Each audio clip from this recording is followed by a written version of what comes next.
le Dieu de Douma, Messifio? Où est-il, le Dieu de Lenga? Où est-il? Où est-il, Yahweh? Bonjour à tous bien-aimés, nous voici dans la continuation de notre sujet que nous avons parlé dans l'émission précédente, en disant qu'ils changeront d'avis. Beaucoup de gens, ils avaient nous appelé en disant que pasteur, quelle attitude que nous devons avoir pour que nos ennemis changent leur avis. C'est ça que nous voulons parler, bien-aimés. Nous sommes dans la continuation de ce sujet-là. Mais nous voulons montrer, bien-aimés, l'aspect à adopter ou l'attitude à prendre pour que tes ennemis puissent, bien-aimés, changer vraiment leur avis. Laisse-moi prier pour toi. Père, au nom de Jésus, je bénis ces moments. Donne de m'imbiber mes lèvres, que tu touches encore ton peuple partout où ils sont, au nom puissant de Jésus. Que le Saint-Esprit soit au centre de cette émission, au nom de Jésus-Christ. Amen. Comme j'avais dit, bien-aimé, nous sommes dans le livre des Actes des Apôtres, chapitre 28. C'est de là que, bien-aimé, nous avons tiré notre scénario où la Bible parle que l'apôtre Paul a été morti, bien-aimé, par une vipère, mais le venin de vipère ne lui avait fait rien. Et la Bible dit que, bien-aimé, il y avait des gens, des propriétaires, bien-aimés, de l'île, qu'on appelle les barbares, les gens qui ne connaissaient pas, bien-aimé, la langue grecque. Comme on peut dire que c'était les païens, les gens, les membres de nos familles, en qui nous ne partageons pas même foi, bien-aimé, ce sont des barbares. Les ravis, c'est quoi? Ils veulent nous voir, les bien-aimés, tomber. Ils veulent nous voir, bien-aimés, échouer dans la vie.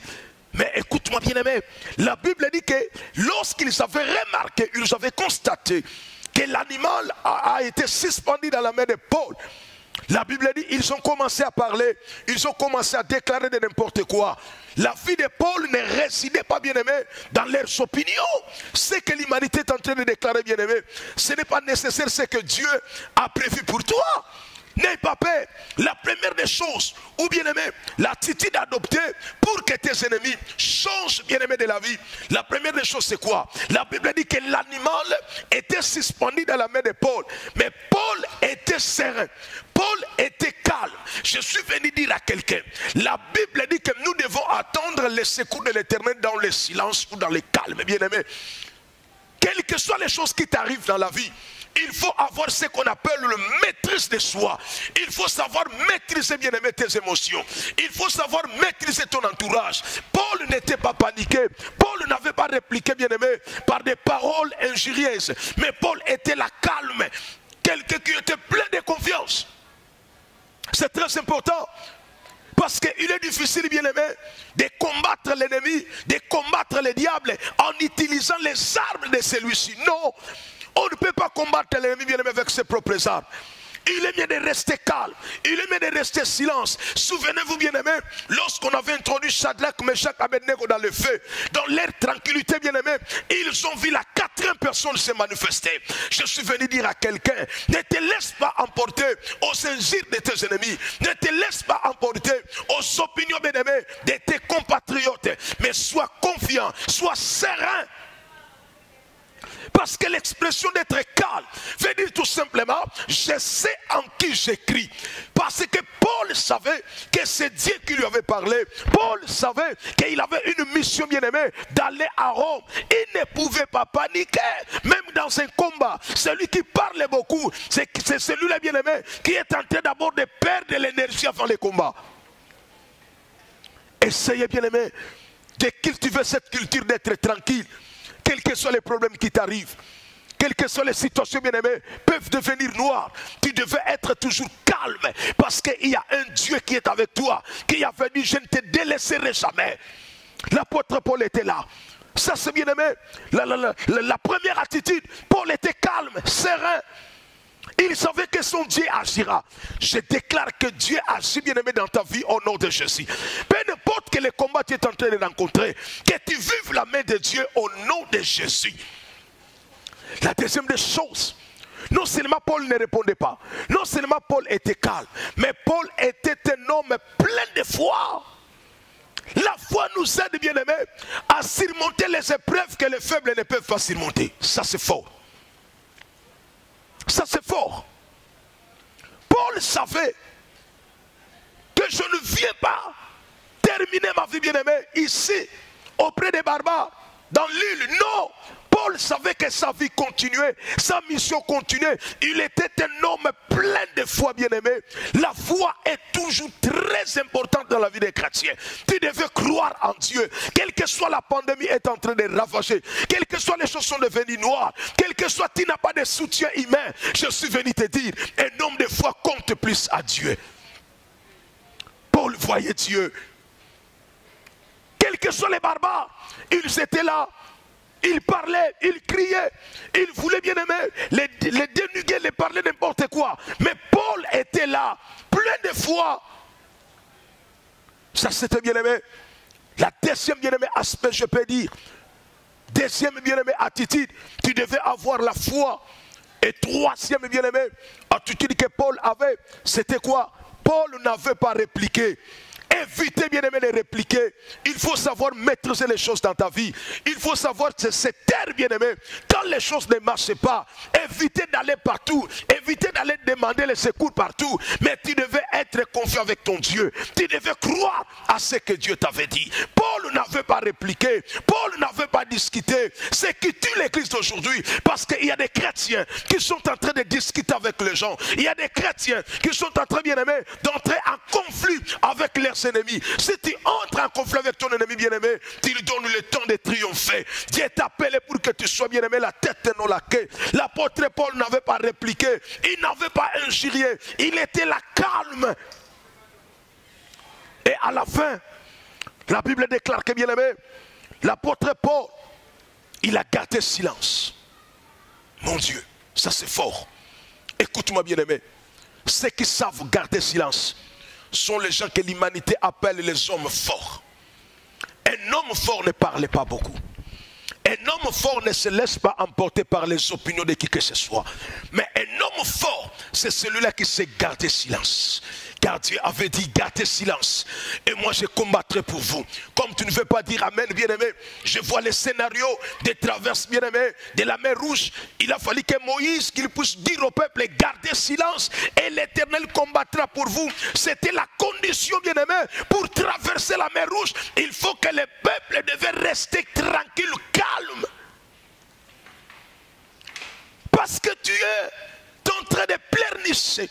Voilà pourquoi tu ne vois pas la main de Dieu. Essaye un peu de cultiver, bien-aimé, la vie du silence. Sois calme, comme si rien ne marche. Sois calme, comme si tu ne sais rien. Et que les gens voient seulement la conclusion que tu vas apporter. Les gens savaient que c'était fini pour Paul. Ceux qui croient que c'est fini pour toi, bien-aimé, je l'ai dit, ils se trompent. Parce que Dieu veut commencer les meilleures choses avec toi. Parce que Dieu veut débuter une nouvelle histoire avec toi. La Bible dit que Paul était là. Le venait traverser, bien-aimé, son corps. Le venait marcher, bien-aimé, dans son ADN. Mais la meilleure des choses, c'était quoi? La promesse de Dieu dans l'ADN de Paul avait précédé le venin du serpent. Je suis venu dire à quelqu'un, la malédiction familiale ne pourra rien pour toi. Parce que tu as la promesse de Dieu au nom de Jésus. Tout ce que tu es en train de subir, tout ce que tu es en train de voir, bien-aimé, ne peut rien contre toi. Parce qu'en toi, il y a déjà, bien-aimé, une promesse. Il y a l'antidote qu'on appelle la promesse de Dieu. Si Dieu t'avait dit, frère Jérémie, tu iras loin. Même si le monde se place comme pesanteur pour t'attirer en bas, bien-aimé, tu devais comprendre et tu y arriveras au nom de Jésus.